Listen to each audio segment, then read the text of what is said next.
What's poppin', y'all? Welcome back to another episode of NBA Weekly. I'm your host, Pee Wee the Plug, and in today's episode, as you can tell by the title, it's one of my least favorite moments of the year. Now, let me explain that.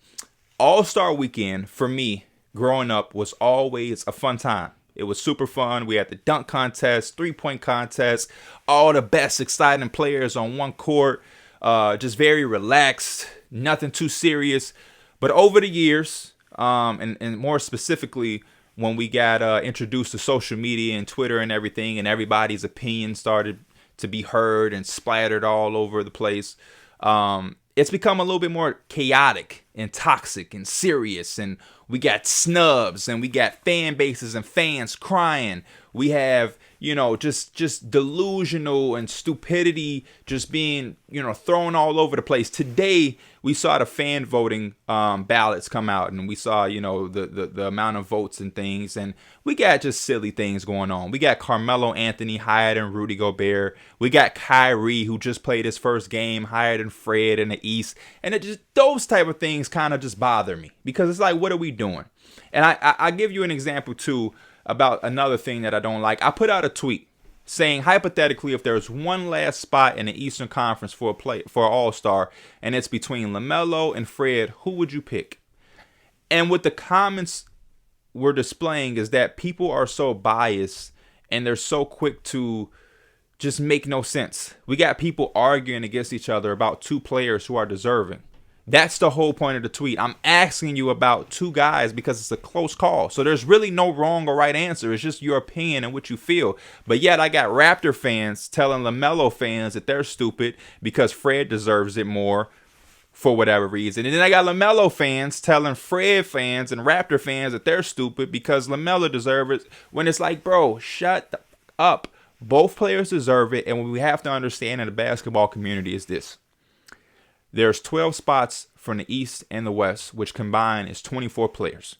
We all know that the NBA has more than 24 capable players of being all-stars who play at an all-star level and have all-star talent. So what that tells us, as history has shown us, that everybody isn't going to make it. Somebody is going to be left off. That's just the way it is. It happens every single year, not even just with all-star, with awards. It is what it is. We have to stop the crybabiness, the whining from fan bases and fans about this guy not making it. This guy deserves it. Then we also have to stop with the delusion.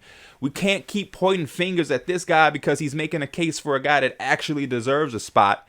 But instead, we need to shame the people who are voting for guys who have absolutely no place on a fucking voting ballot.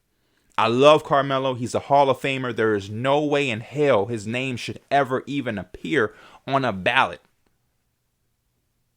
Kyrie, love him. But for him to play one fucking game and already be where he's at is ludicrous. Those are the people we have to find. Those are the people we have to talk shit to and shame to let them know that that's unacceptable. Stop arguing about two guys who are actually deserving. You guys are fighting over Fred VanVleet and LaMelo Ball when they both have cases. The records are similar. They both have numbers. They have moments in the season that we can remember. Fred has been on a 30-point tear. LaMelo has hit big shots, and the Hornets were fun to watch at the beginning of the season. So I don't understand the whole anger and clash there about two guys who are deserving. Where's the energy for the guys who are voting for Carmelo Anthony? So that's why, for me, it's not the same anymore because it's just so toxic. It's like people are going to watch my video right now, and I don't give a damn, but people are going to watch this and they're going to sit and they're going to wait and they're going to want to see if I have a guy from their team on the All-Star ballot. And then if I don't, they're going to spam my comments and say I'm stupid because I didn't have Fred. Raptor fans are going to say that, or Hornets fans are going to say, or LaMelo fan, man, why don't you have LaMelo? Why don't you have this guy? Warrior fans are saying Wiggins is an all-star. And it's just, it's so exhausting. It's so toxic. And it just sucks up all the life and the actual purpose of All-Star Weekend, which is to take a break from the serious shit, the 82-game long season full of seriousness where everybody's fighting and clawing for a chance to make it to the playoffs, and will give us some rest, let us decompress, have fun, and just not be so serious. But yet, we're more serious about this than the damn actual season. But anyway, with all that being said, I know what y'all here for. I know what y'all came for. I'm sorry for that 5-minute introduction. That was a bit long. My All-Star picks. So let me break this down. We're going to be doing 3 rounds. First round is going to be for the starters from the East and the West. 2 backcourt players, 3 frontcourt players. The second round, we're going to follow the same format. 2 backcourt players, 3 frontcourt players. Those will be the reserves. And then the third and final round will be the last 2 spots, which can be whatever. We can pick 2 backcourt players, 2 frontcourt players, 1 frontcourt player, 1 backcourt player. Whatever matter. It's the last 2 spots is whatever. So, without further ado, my Eastern Conference All-Star starters. My first guard is a guy that I know a lot of y'all going to have a problem with because a lot of y'all have become wins and losses babies, where it's all about wins and losses. Oh, man, he can't win this award because look at the wins and losses. Oh, man, he can't be an all-star starter. Look at the wins and losses. This time, or since COVID has happened, I think a lot of that has to be put to bed or put to rest, just for the simple fact that there's been so many different scenarios, situations, and circumstances that kind of make the wins and losses a bit iffy and because it's like protocols hit teams harder than others and whatnot. So I've always been a guy who I consider everything, but I always want to see the best players play for All-Star Weekend. And I think All-Star status is more of an individual role than your team. And that's why my starting point guard is going to be Trae Young. The Hawks have struggled. They've been hit with injuries, protocols, you name it. But I do think that this team is still a very good team. And I think when they do have a chance to take a break, get some rest, get guys at full strength, they'll replicate exactly what they did last year, which was be a hot team in the second half, take that momentum into the playoffs, and be a tough 7-game outing for any team in the East. And they're going to be led by Trae Young, who's had a phenomenal year. We just seen him put up 50-plus in a win over the Blazers, and I think he's the best point guard in the East, depending on how you view James Harden. But he's been elite all year, and when it comes to the All-Star game, his game fits that. It's going to be a lot of good passing, long-range threes, and just excitement. He's exciting, must-see TV, and as of right now, like I said, depending on how you view James Harden, he's the best point guard in the East, hands down.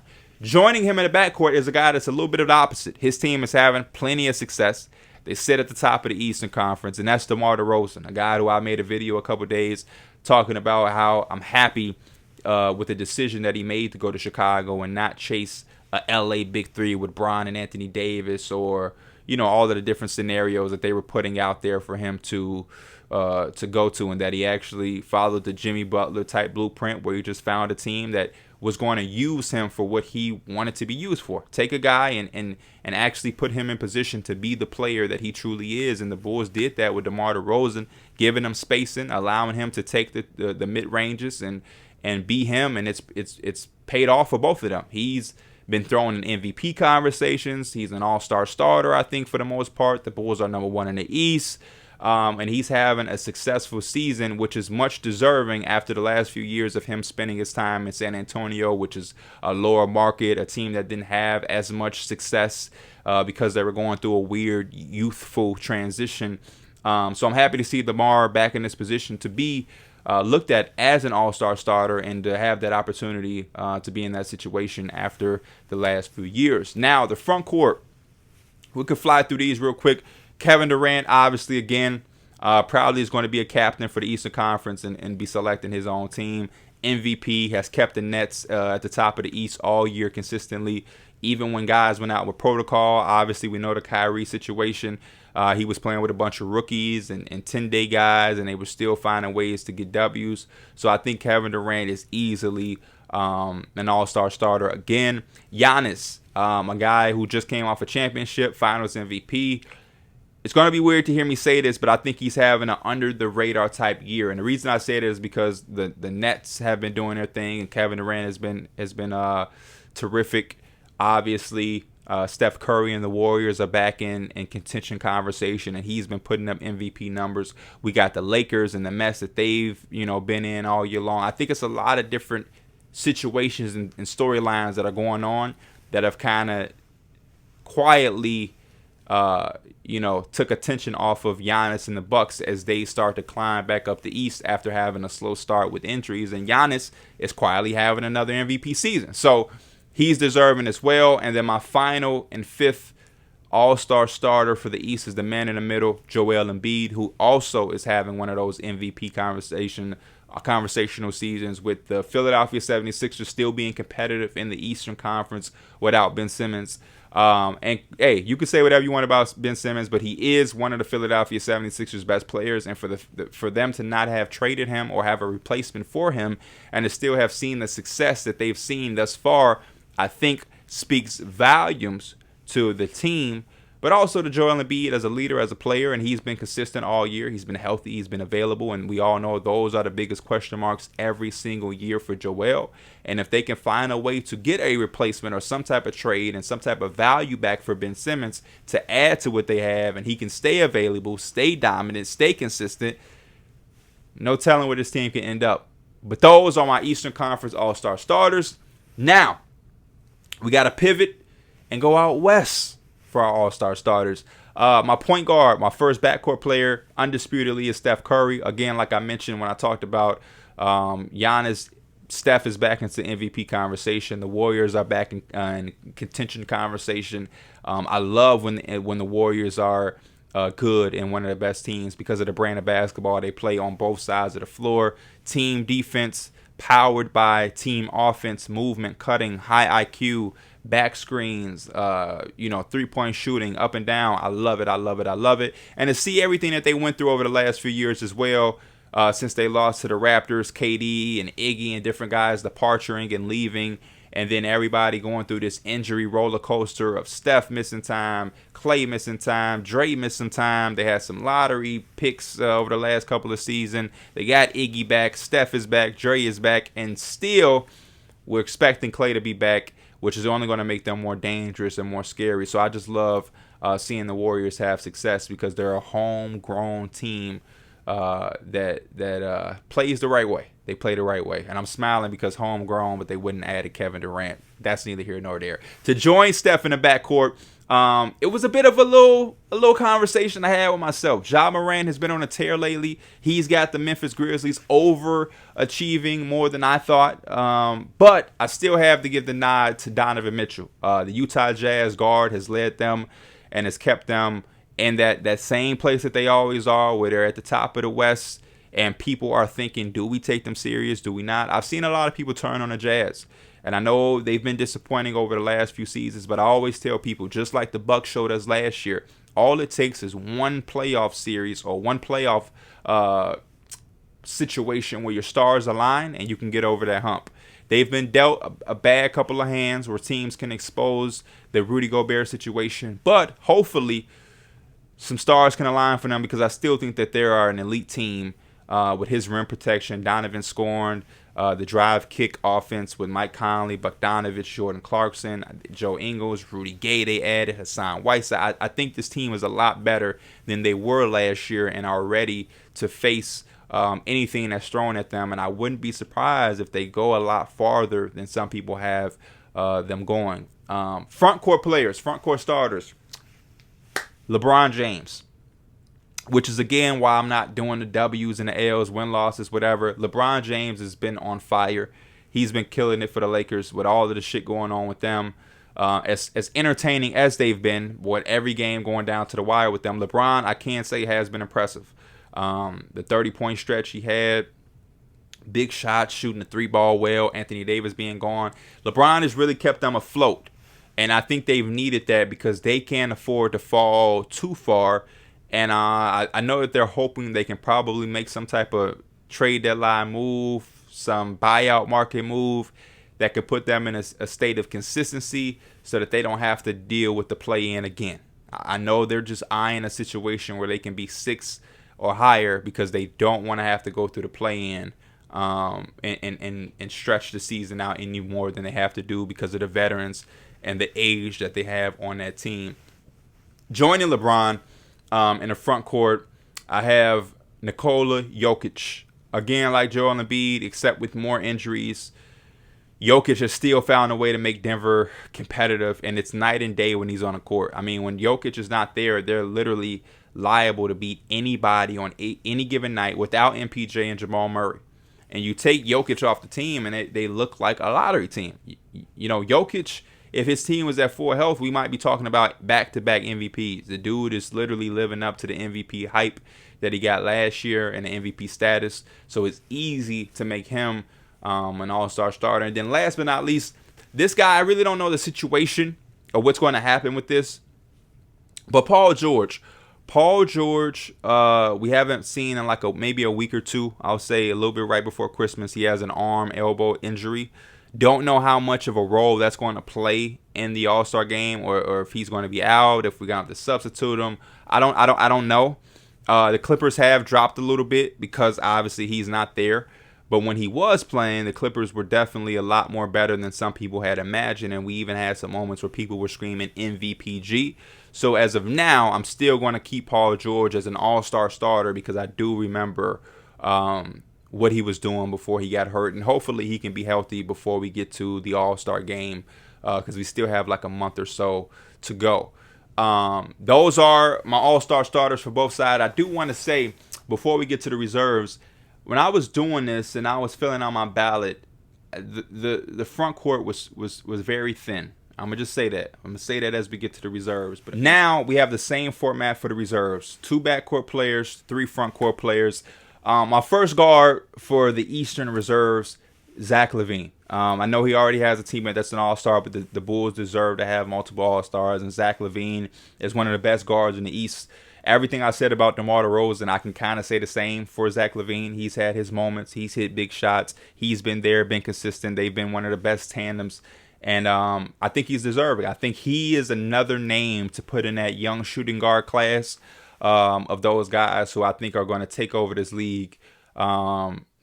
You know what I mean? Not even in the future. They're taking over the league, I should say. And it's Devin Booker, Donovan Mitchell, Zach Levine, Jaylen Brown. Those guys are all in this class together, in my opinion, where they're not as older as Bradley Beal or obviously Paul George and James Harden, but they're starting to come and solidify themselves as the top-notch guards in their respective conferences. So Zach Levine, another all-star appearance for him. Joining him in the backcourt reserve spot is another guy who plays with another all-star starter, and that's James Harden. James Harden, we saw at the beginning of the season, a lot of people have some things to say because of the foul calling and the referees cracking down on all of that. And a lot of people thought that they had James Harden exposed or whatnot. But we've seen him play himself into shape, got himself a rhythm, and James Harden has picked it back up. Like I said, however you want to classify him as a shooting guard, point guard, he's done a very good job of kind of doing both for the Nets. We even saw a little stretch where Kevin Durant wasn't available and they went on a West Coast trip, and James Harden absolutely dominated and played lights out. And now that they have Kyrie back and James Harden playing like this, Kevin Durant playing at the level he's playing at, this team is only getting scarier as we gear up and prepare for the second half of the season. So I'm very excited to see how they handle that with Kyrie only being available for now on the away games. That's going to be extremely interesting. Now, the front court, like I said, man, the front court is very, very thin for all-stars on both sides. Very, very tough in the front court. But Jason Tatum, Boston Celtics have struggled, haven't been a team I think we all expected them to be. I think we all figured that they could be a little bit more better, but I do think they'll get it together. They've had some hardships with Jaylen Brown missing time, Jason Tatum missing some time. But I do like some of the things I've seen from some of the individuals on that team. Robert Williams has had some big, bright moments. I love what Marcus Smart gives you. I think Jaylen Brown has had some 50-point games and 40-point games, big shots. Jason Tatum, same thing, big games. Josh Richardson has had some moments off their bench. Romeo Langford is taking strides. Al Horford is a vet that they've been needing. Schroeder has been consistent and steady at the point guard. I think the Boston Celtics, if they can get some health, stay a little bit consistent, they can be a team that can string along some games, kind of like the Hawks, and start making their way up and climbing back into the playoff picture before we know it. But Jason Tatum is an all-star reserve for me.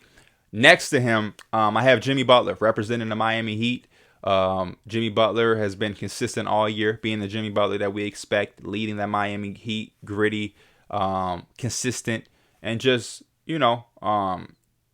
real steady is the name or the term I should use for Jimmy Butler in the Heat. Gritty, consistent, and just steady. I feel like the Miami Heat are kind of right where they want to be, right where they need to be, and they're just chilling, relaxing, and they're going to be a team that's going to kind of kick in that gear when we get close to the playoff time. They've dealt with a lot of injuries, a lot of battles, protocols like any other team. I remember one game I saw Jimmy Butler, Bam, Kyle Lowry, I think all of them just in street clothes, just like on the bench, and they still had some big performances from Gabe Vincent, Max Truss, and I just love everything that they're building because they're going to have depth. Their guys have missed so much time that you have Dwayne Dedmon stepping up and all that. By the time they get to the playoffs, they're going to have some depth and some guys ready for their numbers to be called to make some impactful plays, and it'll be needed because the East is going to be a big time boxing match between all of the tough teams that they have out there. But Jimmy Butler is another forward reserve that I have. And then last but not least, speaking of the front court, this is why the format can be a little crazy, because the All-Star game is going to be in Cleveland, right? The Cleveland Cavaliers have been consistent all year, and they need an All-Star representative.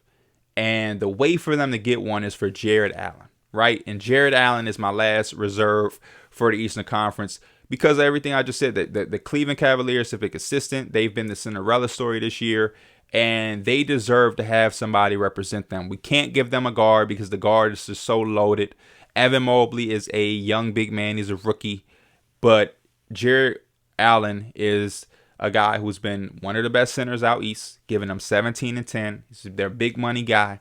And he's the way for the Cavaliers to have a representative while we're in Cleveland for the All-Star game. And he's very deserving, and their team is deserving to have a representative. And I hope that they continue it and that they have continuous success and that their guys can get healthy and continue to push together a second half performance as close as the first half so that they can stay right there at that 6 or 5 spot out east, because they're a very, very good team that blindsided me. I did not see that coming. So shout out to Cleveland and Jared Allen. He's my last All-Star reserve for them.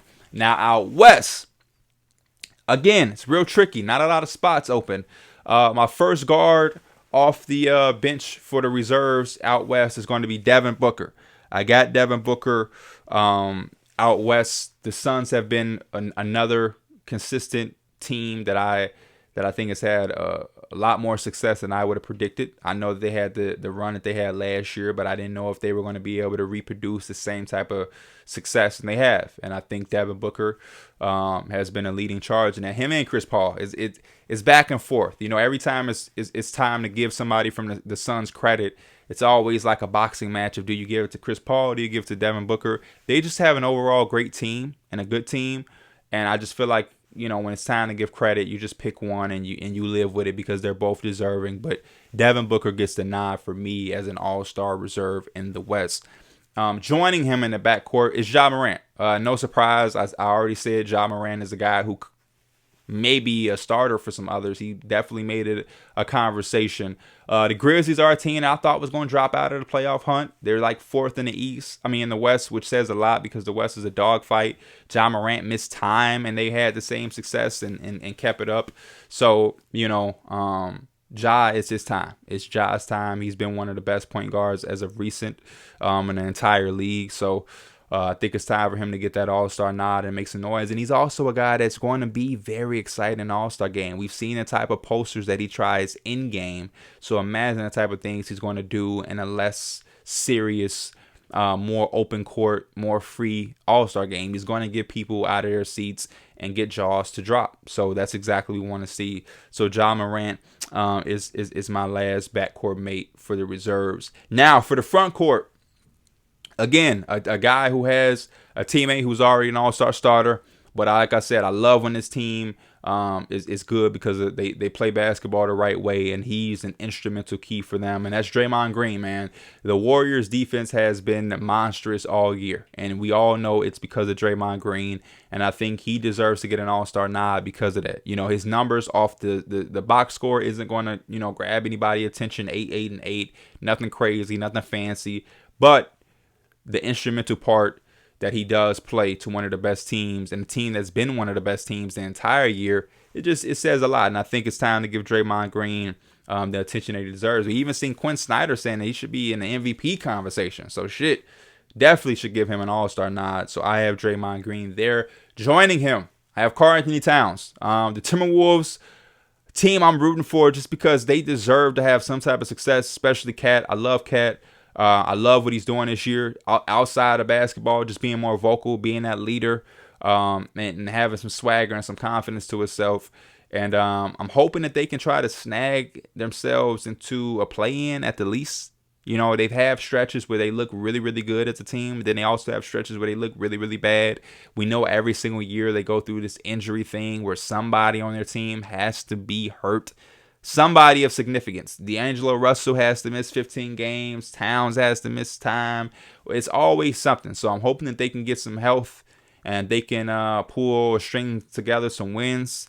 The role players definitely have stepped up. Patrick Beverley, Jared Vanderbilt, Naz Reid. So hopefully they can continue that and get themselves in a position to play in the play-in game and hopefully have a chance at the playoffs, which we haven't really seen in a very long time since Jimmy was there. But I got Cat. And then last but not least, Rudy Gobert, man. Rudy is a guy that gets disrespected all the time, and I understand that he's been exposed or whatnot, but Rudy is still Rudy. He's a very good player, a very good center, and he's on the team that's in the upper echelon of the Western Conference. And with the front court being at stand, with Anthony Davis out, and just a lack of options, I don't know how anybody can try to not put Rudy there. Rudy is deserving. The Jazz are winning. He's a big part of that. And I think he's made some strides this year in his game to be a little bit more present on the offensive end when teams do try to go small against them. And hopefully he can do the same thing in the playoffs, because that's where it really hurts. He doesn't make teams pay when they go small, and they just spread them out, 5 out, and he can't protect the rim. And then they go on the offensive end. And again, teams don't have to pay for it. So hopefully Rudy can continue to be aggressive, continue to insert himself, and it can follow along with them in the playoffs and give them a chance to have some different success. Now, for my last two spots, the final and third round, out east, Bradley Beal. Bradley Beal is more than deserving. The Wizards are a team that I guaranteed to be a playoff team. They've had some very recent tough losses. Kevin Porter Jr. with his game winner. DeMar DeRozan with his game winner. So now they're a little bit out of the playoff picture. Still in the play-in, though. But I do feel like if they can get healthy, and they can get back into that groove that they just was in, they'll be right back where they were in no time. They're only literally 2 game winners away from fighting for a 5th to 6th seed. So I'm very proud of them, and I think Bradley Beal deserves the credit. Stayed loyal. It's been consistent. And has led that team to surprise the people. They have a lot of depth for sure, but at the end of the day, they aren't where they are without Bradley Beal, and I think that gives him all of the right to be an all-star. And then last but not least, out east, this was a conversation that I put on Twitter, man, the LaMelo versus Fred. And for me, ultimately, I decided to pick Fred VanVleet. And the reason with that being is LaMelo is young. He has popularity. He has swagger. His game is suited for for an all-star game and an all-star atmosphere. I understand all of that. But what Fred embodies, it just means more, especially in a year like this year where we've seen so many 10 days, so many guys who have dreamed and fought and clawed to have any type of chance to play in the NBA because of the protocol and the COVID.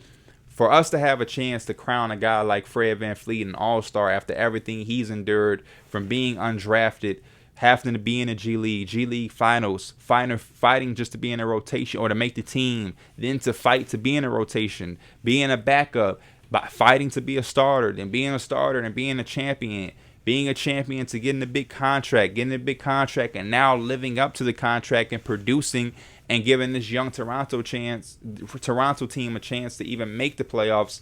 And I think it's just right that we crown Fred as an all-star, man. It just means so much. And again, LaMelo is young. He'll be on 5+ all-star teams, no doubt about it. So for me personally, this year, I'm going to give that nod to Fred VanVleet. and make him a first-time All-Star because he's really, really deserving. And it just means so much to know where he comes from. So Fred is my All-Star there. And then out west, the last two spots, I got to give it to Luka just because the Mavericks have had a decent amount of success this year. As much as Chris Stapps has played better, and Jalen Brunson has been an X factor, Luka is still Luka. I know he hasn't had the typical Luka magic that everybody's looking forward to, but give the dude some break. 24, 8, and 8 is still fantastic. There's a lot of players who would kill to average 24, 8, and 8 and do the things Luka's done. Give him some time to get back into shape. He had a long summer. But even with all that said, in a down year, giving you 24, 8, and 8 and keeping his team in around that 6th seed spot out west all year long, we have to give the man some credit for that. So he's going to get my one of my last spots. And then last but not least, Chris Paul. DeJounte has been great. Shai Gilgeous-Alexander has been great. But we got to give that edge to Chris Paul, man. The Suns have been good enough to get 2 All-Stars. Chris Paul, like I said, is a guy that him and Devin Booker, is hard to give one or the other all of the credit. You know what I mean? Just as much as Devin Booker deserves it, Chris Paul deserves it. They both play a part, and without one of them, the Suns' success would not be the same last year or this year. And it's Chris Paul, man. It's Chris Paul. He's been clutch all year, leading the league in assists, making the big shots.